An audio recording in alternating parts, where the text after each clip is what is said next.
my life, about my decision. Yan yung aking quiet, peaceful moment. Diyan ko ini-inhale, exhale lahat ng mga challenges sa buhay ko. Katira ako ngayon sa bahay ng kanyang uncle. Siyempre magpaalam naman tayo kahit okay sa kanila guys, para sigurado naman na hindi naman tayo magmukhang bastos, no? Good morning guys! Maayong buntag! Uganda! Grabe na yung energy level. Yan to the moon ah. Maayong buntag. OMG, maayong buntag guys. And you know what I do? Actually, this one I started dito sa buhay ko sa Africa. Every time na nakakakita ako ng araw talaga. Tapos nadala ko na yan siya na practice is kapag nasisinagan ako ng araw, gusto ko siyang i-inhale, exhale. So ngayon, ayan si Haring Araw. Ah, diba ang ganda? Mag-inhale, exhale tayo together in 1, 2, 3.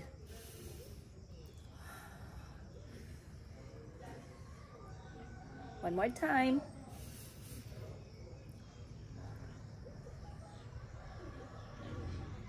Last one, i-enjoy natin yung sikat ng araw sa mukha natin. Tinatamaan yung mata natin. Amuyin natin yung araw, guys. Last one.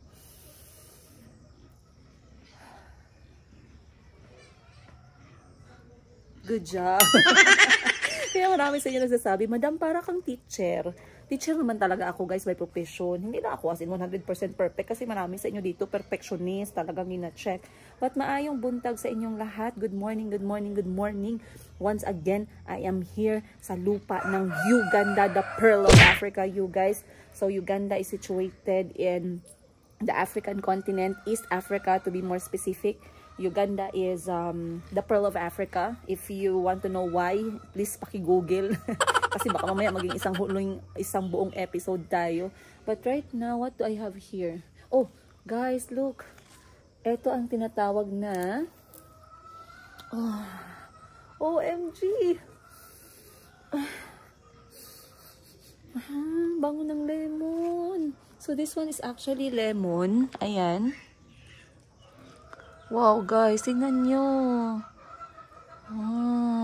Alam ko matutuwa nito yung mga kapatid ko, lalong-lalo na si Madam Sheena. Madam Sheena, look. I will smell it for you. Yung nilalagay nila sa tom yum soup, yung manaw. Hindi manaw. Yung dahon. Bango.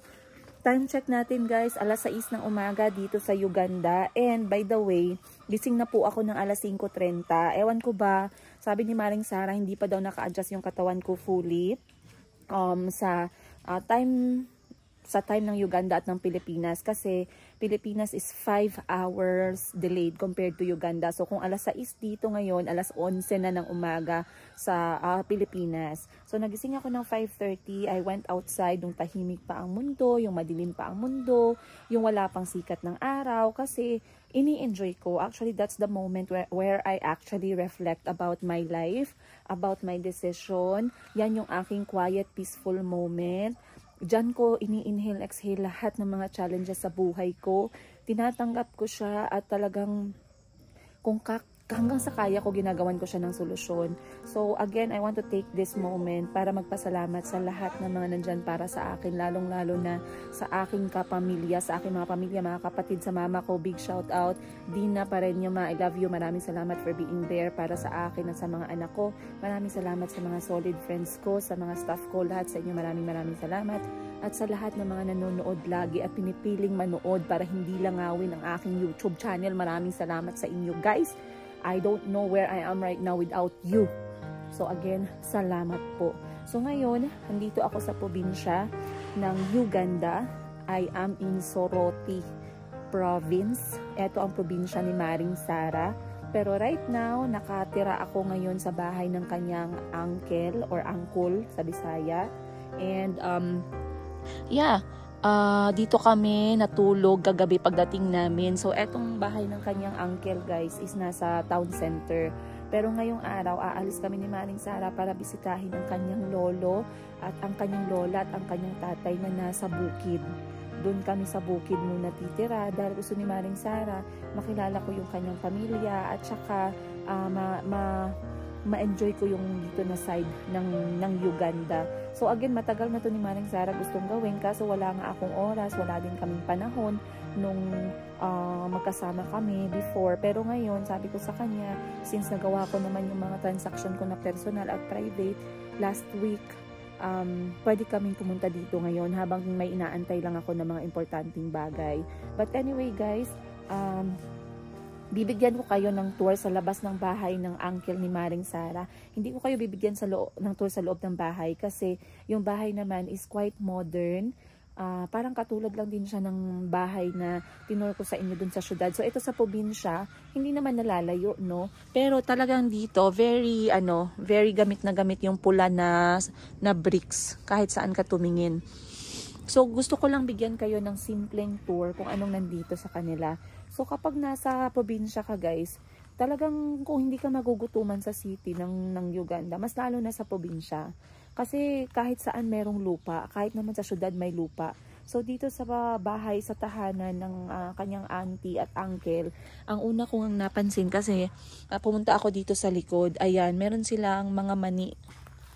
Guys, ayan yung kanilang mani, oh. Hindi pa ata ready yan. At ito yung matoke. Puno ng matoke. So, hindi nawawala sa isang tahanan dito sa Uganda na talagang meron silang matoke. Kasi matoke is their staple food dito sa Uganda. Ayan yung pinakakanin nila. So, depende din sa tribo, no? Merong iba, matoke yung pinakakanin nila. Matoke is yung type ng banana. Okay? Merong iba, yung pinakakanin naman nila ay yung posho or yung giniling na puting mais. Na pag niluto siya, ilalagay mo siya sa kumukulong tubig, tapos hahalu-haluin mo hanggang parang maging buong bola siya na kulay puti. And then yun yung kakainin mo na talagang pangkanin. Then meron din silang another type which is yung kalo. Yung kalo naman is gawa naman siya sa isang klase ng harina. I believe it is millet flour naman yung kanilang gamit. So again, depende sa tribo. Pero in general, I believe 90% or almost 100% dito sa Uganda ay talagang kailangan merong matoke sa bakuran. Okay? So kagabi ang kinain namin Maring Sara for dinner ay kanin, patatas, at saka kalo. At saka ang sabaw namin ay karne ng baka. So dito sa Uganda, ang tawag nila sa sabaw nila or sa pangulam nila talaga ay sauce. So pag nagtanong ka sa karinderya or sa restaurant or sa isang bahay, ano yung sauce na kapares ng pagkain para masagot ka nila ng tama. Okay, so dito guys, meron silang sariling tanim ng matoke, 1, 2, 3, 4, ang dami. Matoke po yan lahat. Tapos sa gitna ng matoke naman ay kamote. Ayan, so matoke at saka kamote. Huwag kayong malito ha, kasi para siyang tongue twister, no? Then, meron din silang mga lemon dito. Ayan, pansin ko meron silang mga lemon na mga tanim.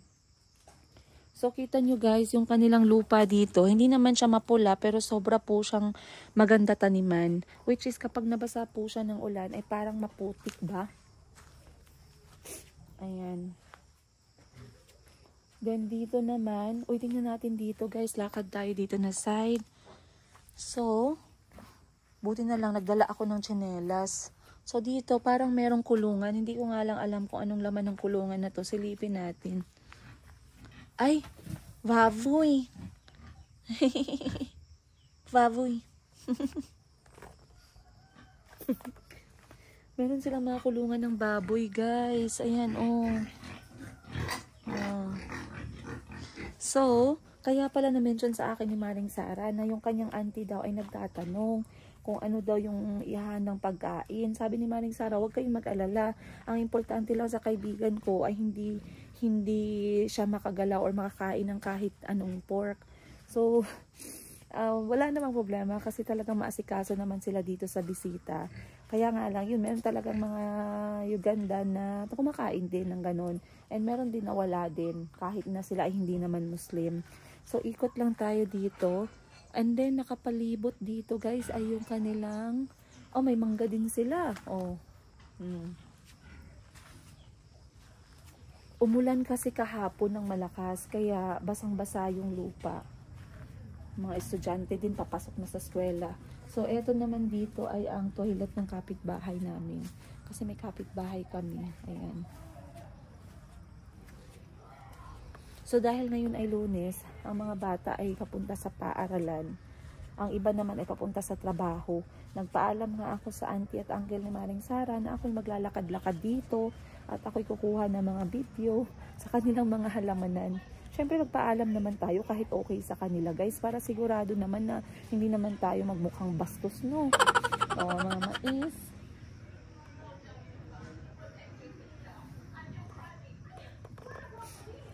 So maraming mais sa kabila, sa left side at saka sa right side.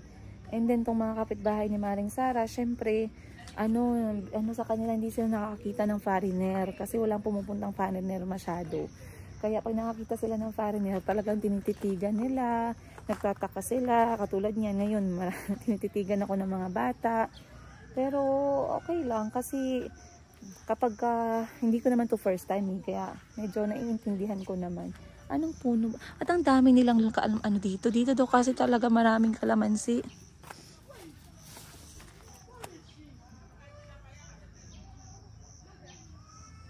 Maraming ditong kalamansi. Salome, is this orange? Yes. Oranges? Yes. But they're not ready. Wow. Guys. Hilaw pa sila. Pero marami silang oranges dito. Dito ako nakatayo kaninang alas 4. Kasi merong signal tower dun. Baka mamaya ex ko pa yung naglagay ng signal tower na yun. Kahit saan talaga ayaw akong tigilan. So dito may mga mais guys. So ang laki ng bakuran ng auntie at uncle ni Maring Sara dito. Tingnan nyo. Dito sa probinsya talaga dapat malalaki yung bakuran. So buti medyo hindi na masyadong malamig. Kanina sobrang lamig talaga. Hindi ako nag-jacket kasi gusto kong i-enjoy yung lamig baga.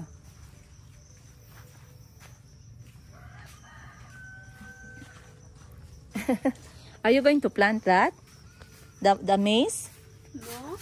You're going to... Now. Huh? You're going... Eh! For eating? Yes. Isn't it too hard? You must.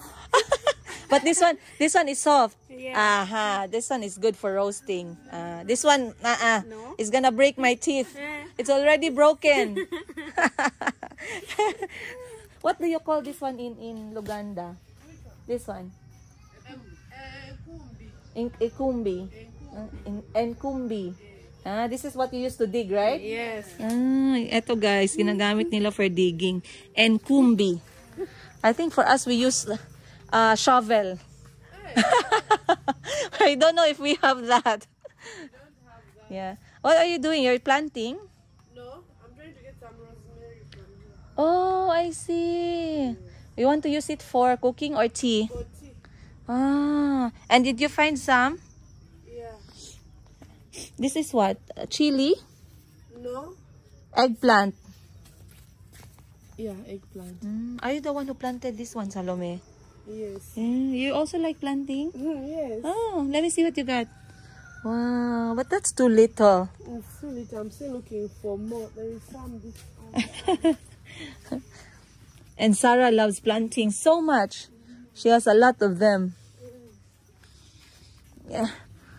Salome is looking for rosemary, guys. She's going to use it for cooking. I thought they grow very fast. They take time. And they smell very nice. And they smell nice. What are you planning to cook? I want to use it for tea. Oh.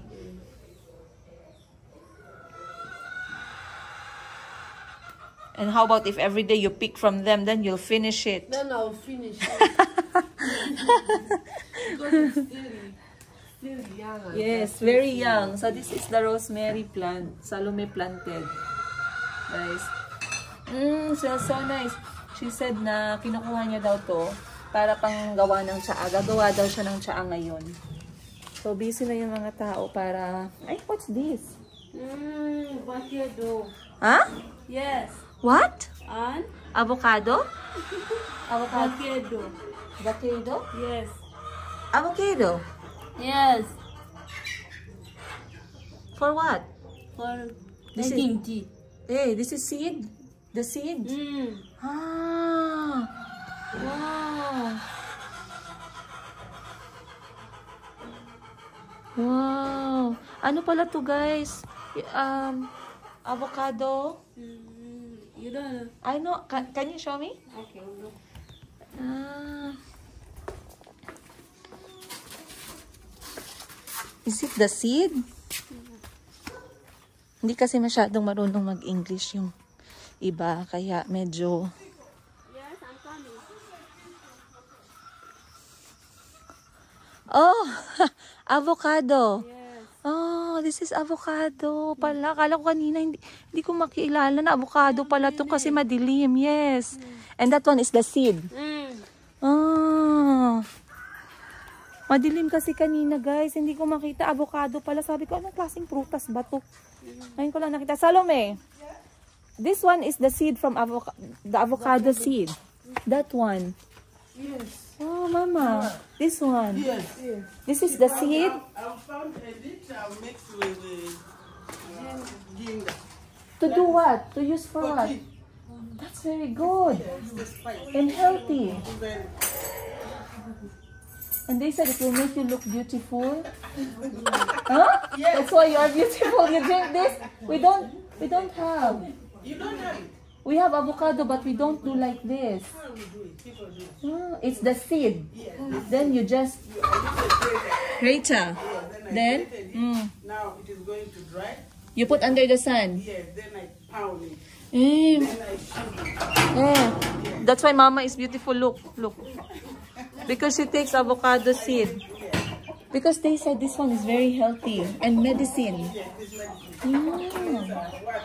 Mm. Can I drink it? Yes. You have? But we need to do it is done. It's Eh, we have to dry. Yes. Oh.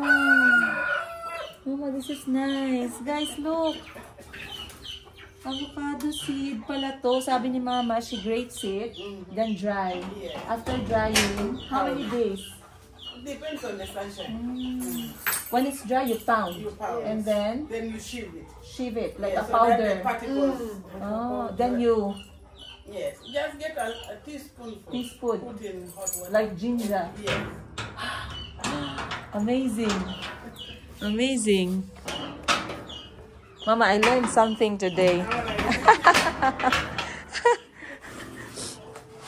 So imagine, guys, it's amazing. Kaya I really love going around the houses kapag ganito mga probinsya kasi ang dami ko natututunan.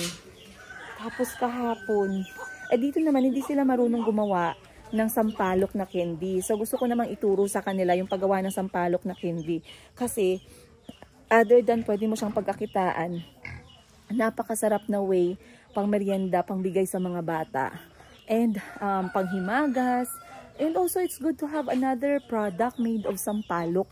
At itong probinsya ni Maring Sara, guys, ang pinakamalaking source ng sampalok.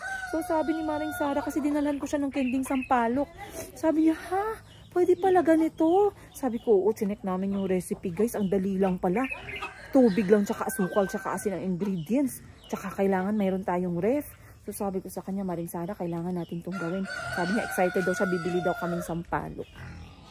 So anyway guys, habang gising na yung lahat at nagpe-prepare na ng breakfast, ako po ay kakalma na muna at ako'y magpe-prepare na din dahil pupunta po kami ngayon sa bukid ni Maring Sara. Again, I am Princess Yiga, guys, and I love sharing my life as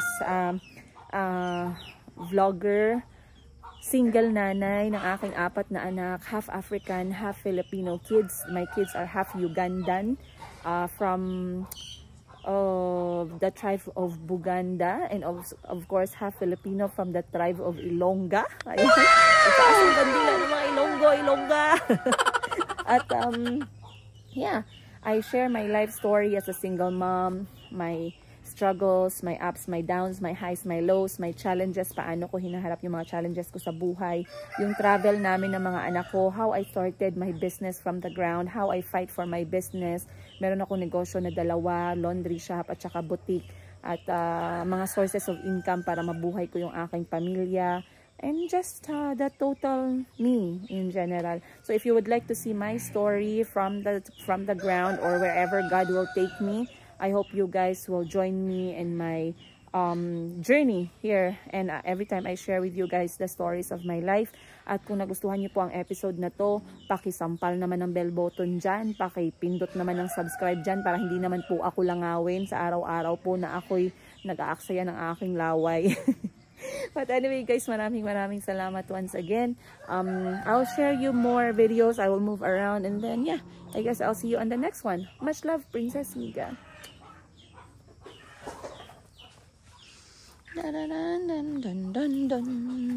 Ikot-ikot lang tayo dito. Hindi ko pa nakita ang doon tayo sa harap. Kasi meron yung kanilang baboy.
Hindi ka magugutuman dito guys.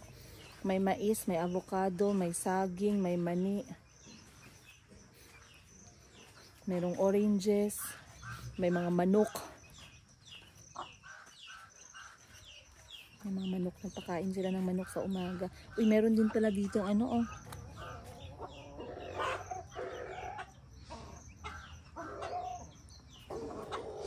Tawag mo dyan? Kamuting kahoy. Ganda ng mga mais oh.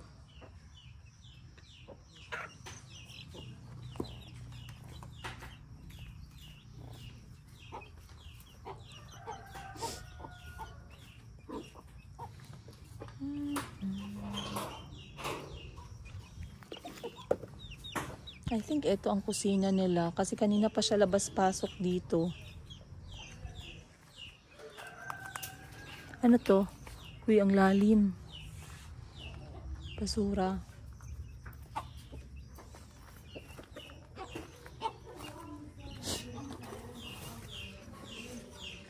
I think ito ang kitchen. Is this the kitchen? Yes. Hey! I see you coming in, out. So this is where you cook? Yes. What's your name? Apio Plaskovia. Scovia. Yes. I'm Princess. Hey. Ganito ang kanilang stove, guys.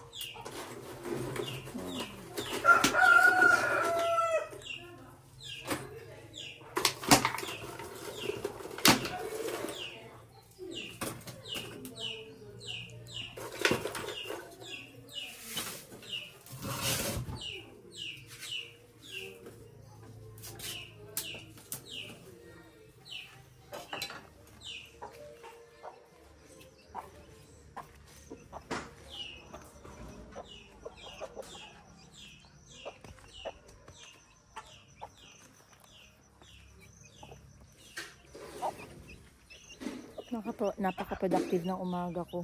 Sabi ni Maring Sara, gusto mo samahan kita maglakad-lakad. Sabi ko, hindi mo pa nga natapos yung edit mo dyan. Maglakad-lakad ka na, mag-edit ka dyan. Pinagalitan. Pinagalitan ng kaibigan. Tumatawa na lang yan siya sa akin. Sabi niya, ba't nagising ka na sobrang aga? Sabi ko, wala akong choice eh. Dumilat yung mata ko eh. Kung pwede lang, wag mo nang dumilat. Pero wala akong magagawa kasi naka-body clock tayo. Parang ano to? Parang saluyot. Dito naman sa Uganda, hindi ka mamamatay sa gutom dito, guys. Kung mamamatay ka dito, kung tanga ka. Pag hindi ka naman tanga at ikaw naman ay marunong, ay hindi ka talaga magugutuman. Kasi sa lupa, klase ng lupa dito, kahit ano pwedeng tumubo.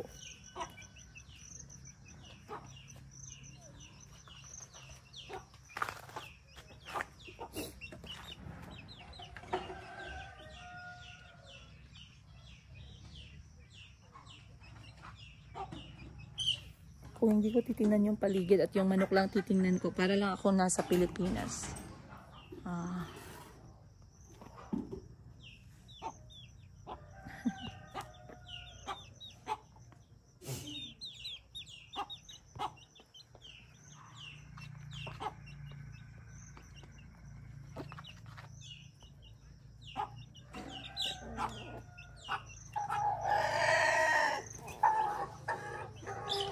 Paano kaya matutuyo ang mga nilabhan? Walang init ng araw. Sikat ng araw, guys. Okay, ako na magpe-prepare, guys. Paalam. I'll see you on the next one. Kita-kits tayo. Okay, huwag niyo akong iwan. Malungkot basta ako lang mag-isa. Dapat nandyan kayo, di ba? Alright, see you guys. Love you.